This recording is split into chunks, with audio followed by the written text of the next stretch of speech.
जय श्री राम। आज हम फिर आपके सामने उपस्थित हुए हैं राम कथा रामायण की बालकांड की कथा को अब आगे बढ़ाएंगे। चलिए शुरू करते हैं। शारद शेष महेश विधि आगम निगम पुराण, नेति नेति कही जासु गुण करहि निरंतर ज्ञान। सरस्वती जी, शेष जी, शिव जी, ब्रह्मा जी, शास्त्र वेद और पुराण ये सब नेति नेति कहकर पार नहीं पाकर ऐसा नहीं कहते हुए सदा जिनका गुणगान किया करते हैं। सब जानत प्रभु प्रभुता सोई, तदपि कहें बिनु रहा न कोई। तहाँ वेद अस कारण राखा, भजन प्रभाव भांति बहुभाषा। यद्यपि प्रभु श्री रामचंद्र जी की प्रभुता को एक ऐसी कथनी ही जानते हैं, तथापि कहे बिना कोई नहीं रहा। इसमें वेद ने ऐसा कारण बताया है कि भजन का प्रभाव बहुत तरह से कहा गया है, अर्थात भगवान की महिमा का पूरा वर्णन तो कोई कर ही नहीं सकता, परंतु जिससे जितना बन पड़े उतना भगवान का गुणगान करना चाहिए, क्योंकि भगवान के गुणगान रूपी भजन का प्रभाव बहुत ही अनोखा है। उसका नाना प्रकार से शास्त्रों में वर्णन है। थोड़ा सा भी भगवान का भजन मनुष्य को सहज ही भवसागर से तार देता है।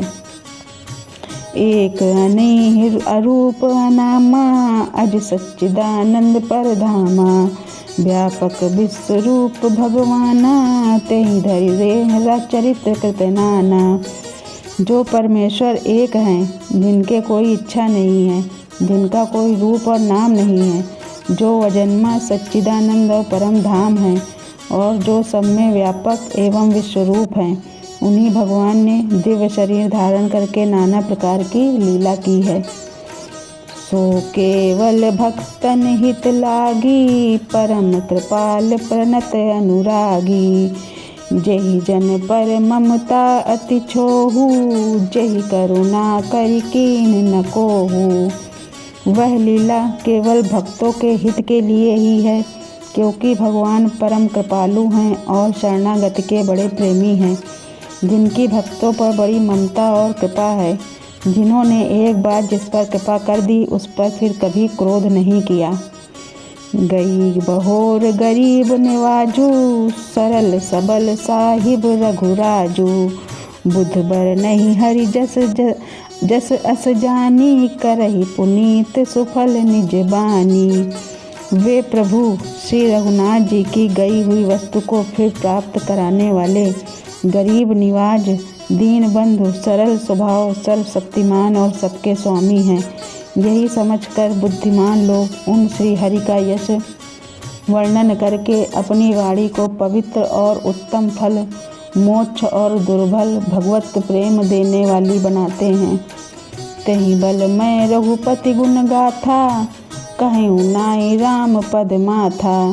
मुनहि प्रथम हरि की रति गाई, तेहि मग चलत सुगम मोहि भाई।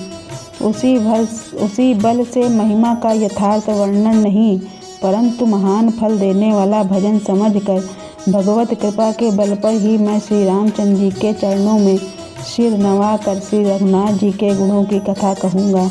इसी विचार से वाल्मीकि, व्यास आदि मुनियों ने पहले हरि की कीर्ति गाई है। भाई, उसी मार्ग पर चलना मेरे लिए सुगम होगा। अति अपार जे सरित बर, जौक न प्रसत कराई। चढ़ी पीपली कऊ परम, लघु बिनु श्रम पारहि जाहि।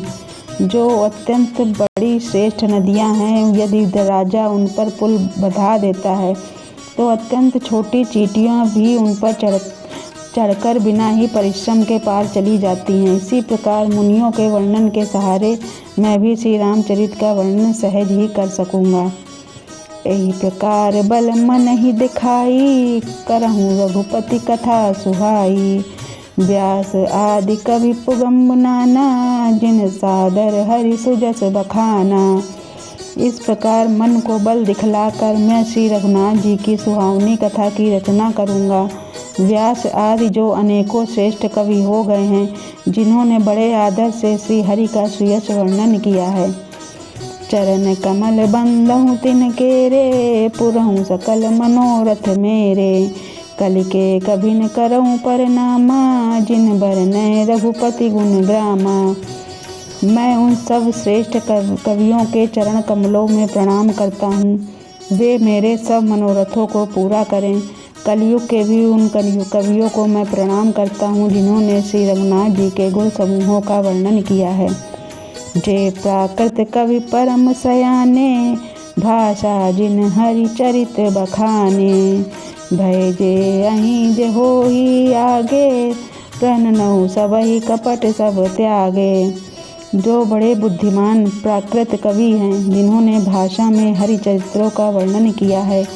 जो ऐसे कवि पहले हो चुके हैं, जो इस समय वर्तमान में हैं और जो आगे होंगे, उन सबको मैं सारा कपट त्याग कर प्रणाम करता हूँ। हो प्रसन्न दहि वरदानु, साधु समाज भनिति सन्मानु। जो प्रबंध बुध नहीं आदरहीं, सो समवादि बाल कवि करहीं। आप सब प्रसन्न होकर यह वरदान दीजिए कि साधु समाज में मेरी कविता का सम्मान हो, क्योंकि बुद्धिमान लोग जिस कविता का आदर नहीं करते, मूर्ख कवि ही उसकी रचना का परिश्रम करते हैं। कीरति भनिति भूति भल सोई, सुर सरि सम सब कह हित होई। राम सुकीरत भनिति भदेसा, असमंजस मोहि अंदेसा।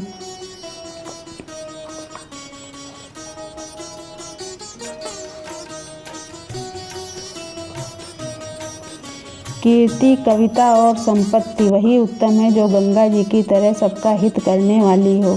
श्री रामचंद्र जी की कीर्ति तो बड़ी सुंदर, अत्यंत सबका कल्याण करने वाली ही है, परंतु मेरी कविता भद्दी है या असमंजस्य है, अर्थात इन दोनों का मेल नहीं मिलता। इसी की मुझे चिंता है।